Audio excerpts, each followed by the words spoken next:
Chapter 6, Day 1, Sounds. The glittering gems on the chandelier were giving her a headache. Not to say that was strange. For all she knew, the chandelier was designed to give ponies headaches. She didn't quite see the point. Sure, that could happen. Regardless, she had a headache. And for some reason, it was being caused by a light fixture, which was a bit unusual.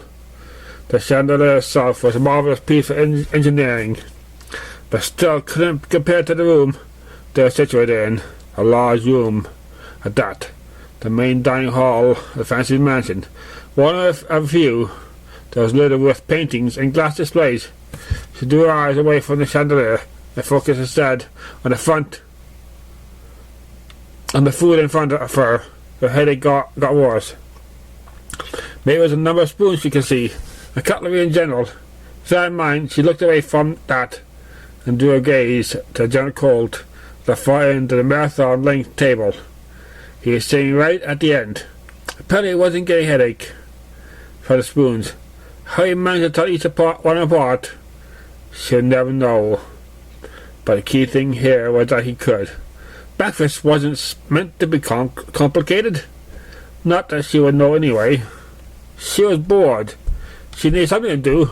One thing in particular that had been gnawing on her mind, that he had said a few minutes before as they sat down.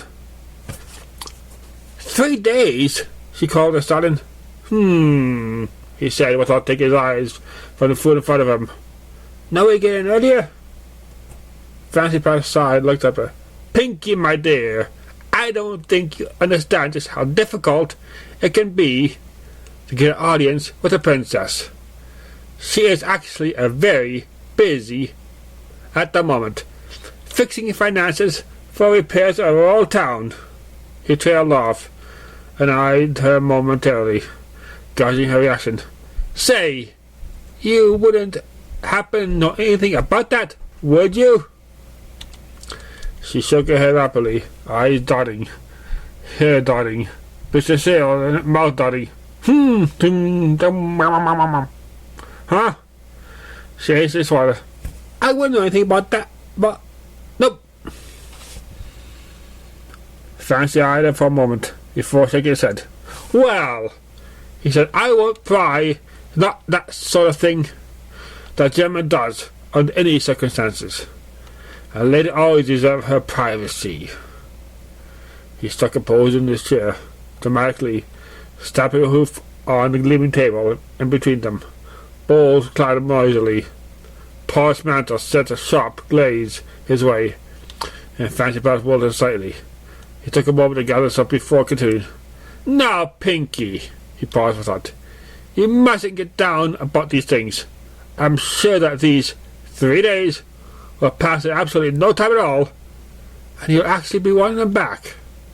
I've heard that the personal audience can be quite intimidating for someone who isn't familiar with them. He chuckled quietly. What am I going to do for 3 days? She said. 3 days. Fancy Pants took off his monocle and cleaned it. The piece of eyewear developed in a soft, glowing, golden glow. Too long for what? Am I missing something? And put it here. That I should know about. She said, no, nothing. I just want to see her soon. Guess I'm just a patient. She knew it was a flimsy excuse. It's only got a matter of time before Fancy found out. He would quickly grab her and take her away to them. Then she'd disappear. Quite right, my friend. These things happen. Maybe she just practiced as patient. They appear in lack. Fancy Pants gently pushed his chair back from the table and stood up. The chair making a loud, screeching noise. She went. Fancy didn't realize it. Now, finish up quickly. You asked me what to do. What there is to do in Camelot. His right hoof shot in the air. And I've suddenly a brilliant idea. She could faintly hear Polish grumbling behind her. Oh dear, here we go again.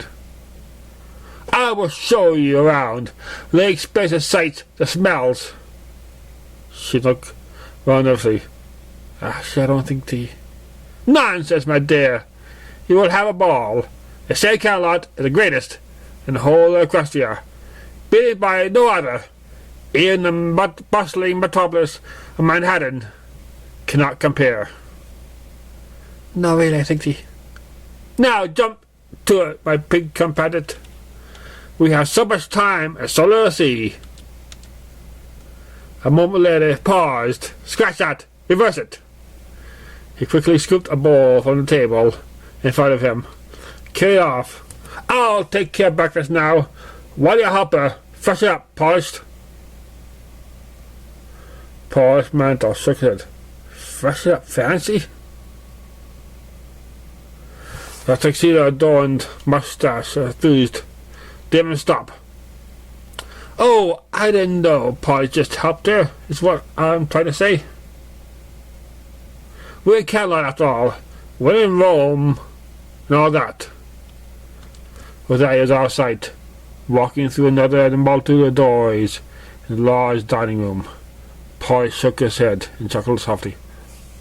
Well, ma'am, it appears you are going to be spending time on the town. The butler started walking away from the table. Why don't you head off to the room, get ready for a day? I'll just clean up here.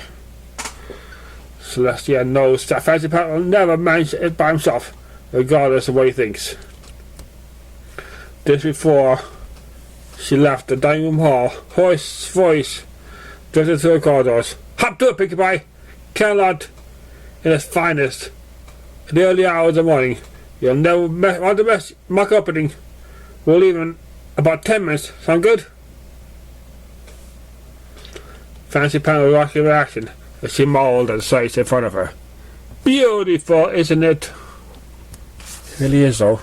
Indeed. I find it relaxing to visit areas of this amazing city on a regular basis. Check up on all the changes, and all that helps to keep me up to date. You'll be surprised how much this city can change, how quickly it can do it. I just went on a business trip, came back, but found a whole section of the city and was swamped with another. He put his hoof to his chin. I never did think that some of these ponies in the academy had their heads screwed on. I still don't. Some of their experiments are slightly strange. Sure as anything, but ponies that lived in the places they got switched a loop, mind you. She smiled, looked up his face. But no, it's all in good fun in the end, as long as no point gets hurt. Now I have no problem with them doing what they do best. Wouldn't have the key marks if they weren't, right? Haha. Finishing his short speech, Fancy put down a hoof on his shoulder. They got along. The buildings are rising on either side of them. Usually 2 stories, not as high as close as the market. Here you can see at least where you're going. That would probably do till early morning, but that didn't matter much too much. Fancy assured her that this area of the city was never bustling as such, more filled like the difference between cool and boiling water. The market was crowded, constantly moving. These areas are more drifting along, feeling smoothly. The hooves made faint chops, sounds on the cobblestone beneath. The early morning sun illuminated the streets into a sheen of colours. It had rained the night before. Paws on the ground remained reflected. Spectres on the walls covered the buildings in ever so faint paintings. Not that made much of a difference. The walls were already colourful as they were. Reflectors only pronounced more so. Faint sounds drifted through the streets, mingling quietly with each other in the early mornings. The buildings blocked most of the sound, but she could still hear some. Fancy passed off a moment. Hold up, my dear, he said. Be still. His left flow over you for an instant. He closed his eyes and took a deep breath, his chest rising and falling visibly. She followed example. He let the gentle sound wash over her. letting them carry her away. She felt like drifting herself, a piece of the situation, lulling her in a trance. I always like to do this when I come to these places, Fancy said. They have rich culture, you know. Ponies from everywhere come here to live. They bring their lives with them. You can't take that for granted ever. Why, I've ever found a band of gypsies once. Mind you, only stayed for a few days. Nomads, all that. But they had the whole place in uproar. He grimaced slightly, but was light-hearted. Come to think of it, the commotion wasn't always for the right reasons. He smoothed down his tux with a hoof. I've never seen a pony get steal a monocle from a pony's face without them noticing. It's a bit of a gift, I guess. He grimaced. She thought she could hear him quietly mumble. And it didn't have to be my monocle. He stopped and realized that she was eyeing him a bit strangely. Never mind that. Just mind to myself. Nothing of the matter. Fancy Pants drew a hoof out dramatically, as if unveiling his piece to his other. May I introduce you, he paused for effect, to a musician's district. Without waiting for a response, he saw him walking in. We are going to have an exciting time here, and I guarantee that in no time at all, 3 days will be over, and you'll be sad to see them go. I have been here many a times, and never ceased amazed by diversity.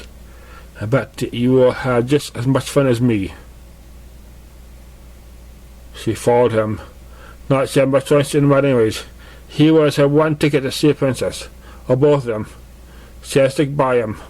She wanted the opportunity. Wait a second, can you stick to a pony? Let's try that. She discreetly tried to show her head around, examine surroundings. No glue around, pity. They were sitting not much more to it than that. The sitting on a bench, sun had truly risen, illuminating the streets fully, and more ponies were on the streets. Fancy was right. We said that this place never got too crowded. Even when the day was already started, she could still walk in a clear spot. At a permanent corner of Fancy Pants, every pony is much more laid back in the musician's district. There was no rush to get anywhere. And if someone wanted to find somewhere noisy and full of shops, then they could just go to the market. There's no need for that kind of bustle here of all places. She smiled for what seemed like the first time in a while. It was a true smile, not something fake, and she could remember last time she had a natural smile. The simple happiness of being happy. That smile faltered for a moment. Have you ever been like this? I don't think a pony showed me around like this. Before I've been kind while they did it.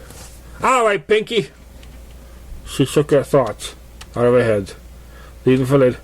Oh yeah, just enjoying music at all. She turned her head back to the streets in front of her. They're seated near some baskets. All look happy, just sit and play. Even the ponies walking by did enjoy. That wasn't the case. All performers seemed to be appreciated, and the cases were slowly being filled with bits by enormous passerbys. Each one of them, which would have a huge smile on their face as the music filled the street. Fancy leaned over. That's one of the reasons why I love the place. He let out a satisfied breath. It's not like some other places. All the ponies here appreciate effort, and they show it generously. Not like some ponies. The image of pungent aroma filled her head for a moment. I fancied what he continued. But even the buskers don't get donations. He said they'll still be perfectly happy just to play. This is what they love, and ponies accept that. I guess what I'm trying to say, he sighed, looking for the right words, is that all ponies should be accepted. No matter who they are, what they do, this place seems like it had that mindset. He took her for a moment. She thought she could see him blush.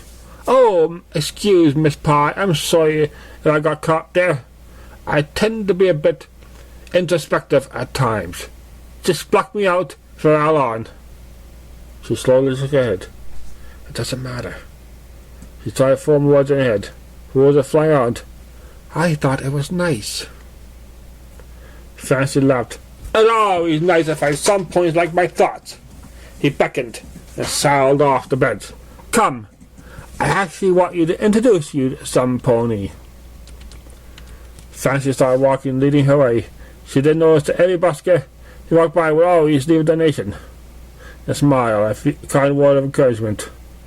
And all performance had a huge smile on her face as it passed along. Here we are. Just a moment.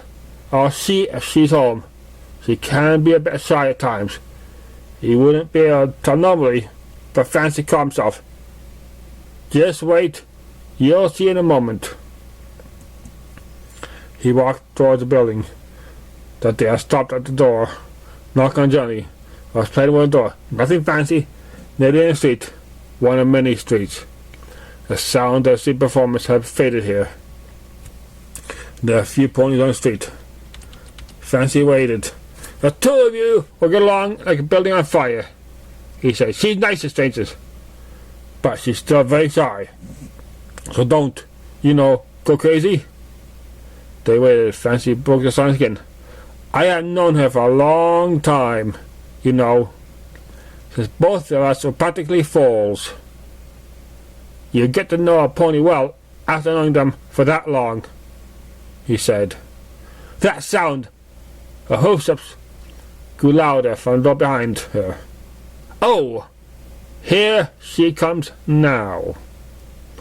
The door opened and the pony appeared. She had nothing that leaped out at the eye. Simple mare, grey coat, darker mane, with eyes that drew attention. Their huge purple orbs, depthless, expressing beyond words, and open eyes and mouth. They say something, but say Fancy and companion shut mouth straight away. Pinkie Pie! Fancy said. May I introduce you to my friend, Octavia Philharmonica? She smiled at the great pony. Nice to see you. Octavia didn't waste any time, pulling them both through the doorway and slammed up behind her. The great pony rounded on her, barely glancing at Fancy Pants. Her smile faded as Octavia examined her closely before leaping in. Sister! Sister! It's great to see you again. Fancy Pants raised his eyebrow. Octavia! Why did you tell me after all this time? Didn't sound accusatory, just curious. The two were sitting in Octavia's living room. A minimalistic yet cozy affair. The pink pony was trying to sink into the couch. She'd rather be anywhere else at the moment. She come to Camelot to get away from this. To go to the princess. She said this great pony didn't know what happened. But it was only a matter of time before she realized. Fancy Pants were keeping conversation running. So, if you're related, why haven't I seen you together before? You're Philharmonica. Well, I'm intrigued. Octavia leaned forward as seat. Well, she said, as if I could put the Pies have been a bit of a name for themselves, as you could probably imagine. So now when I was small, when I came here, I did something else. High class. For Camelot ponies, And rarely ever get to see my relatives. Well, I'm not really interested in the rest. They usually live far away. Visit sometimes. Pinkie hears some ponies I've seen a few times. She never hangs around someplace for long. Always on the move. Octavia nudged her arm. She mumbled the affirmative. Octavia continued conversation was rambled around. She just tried to stay out of it as much as possible. Every question directed at her personal life, she shrank away from, moved along to Fancy. Not until they suspected something was wrong, the better. The tactics seemed to be working well. The conversation moved along at a normal pace. The accusatory glances she thought she might sig out the situation. Octavia turned to Fancy. If you excuse us for a moment, I'll make something for us to eat. The host eye shifted to her and turned in the chair. Would you come too? I got something that I've been meaning to give you for a while. She nervously accepted. How she declined without raising suspicion. So she followed the grey mirror out of the room. Octavia moved behind her as she walked through the doors. Closing doors, her blood-turned eyes. The monster stopped. The size of click as the lock being turned. Octavia said, I don't know what's going on, but I'm going to finish it, she said. What have you done to my sister, changeling? The pink pointed Blanche. Your sister? What talking about? I know what you mean. Fine. If you won't show yourself, I'll make you. She reached into our drawer, pulling a small pointed object out.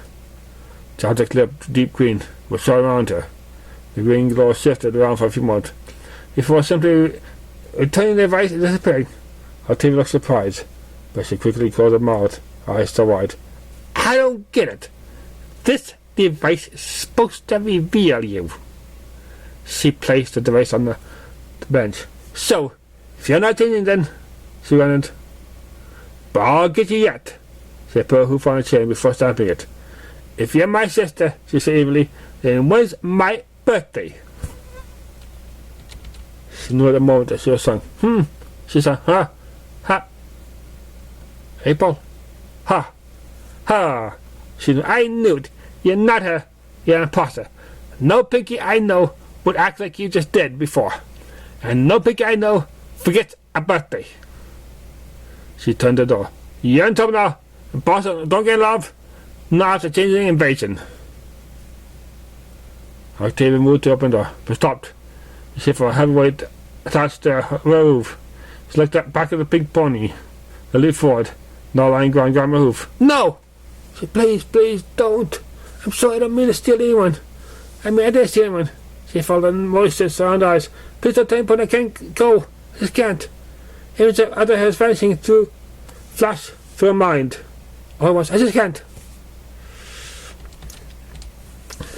Octavia's expression faltered for a moment before her mouth made a grim line. Then,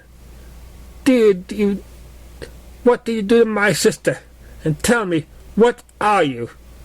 There's no questioning, no room for maneuvering, and no chance to escape. She sighed, and then she told her everything. So, did you have fun today then? She started at the sound of his voice. The two were walking in silence for a while, approaching the mansion, where she'll be staying for the next 2 nights. Fancy accepted the silence after she grunted, answered back. But it was sound curious now. Yes, I thought, she paused, it was nice. Fancy nodded. Well, fantastic. I love those places. You have a lot of fun tomorrow then. I'll be taking you to one of the other districts. You'll love them. And I won't tell you right now which ones. Those are going to be a surprise. She wasn't eyes facely. Who are you looking for? She said. Fancy tore his eyes away from midair. No pony. He said, no pony at all. Myself, I guess. Claire's hair shake. She started to drift off. Her eyes taking her where Fancy led her. She was distantly aware of walking into the mansion. She polished mental again. Then it passed quickly. Fancy seemed to accept the silence. He only broke the silence and say, I see you've had a big day, my dear. I'll leave you to yourself. I expect you're tired now. She quickly agreed. Excused herself, trying to find seclusion as quickly as she could. The empty place would fit perfectly. Paulus gave her a quick nod as she passed in corridor, only briefly to say, Right up, ma'am. You'll be chatting with the princess in no time, you'll see. And then he was gone and off in the massive mansion. It was all too soon. She found herself back in the temporary room. She once again on a balcony in the moonlight. The sun recently set. And all she could see was a distant glow of it over the horizon as it passed beneath the lips of the road. Her mind was ablaze. She couldn't help but think Octavia said to her, The grey pony didn't appear happy. She grunted. That seemed far-fetched. I swear it's true. I swear, she just said desperately. Octavia said, For Mum, far be it for me to judge somebody, but I don't like to take things at face value. She held her breath. As the grey pony thought things over, she knew what was coming for next. First, Octavia would run, tell everybody, guards up here, whipping the hoof, sledging herself for past judgment from their perspective. The six would appear, the other hair would be there, glaring at her with those cruel eyes of hers, both of theirs. Then she'd be gone. I'll tell you what, Octavia said, bringing out her foresight. I'll refrain from telling every pony. Oh, thank you then. On one condition.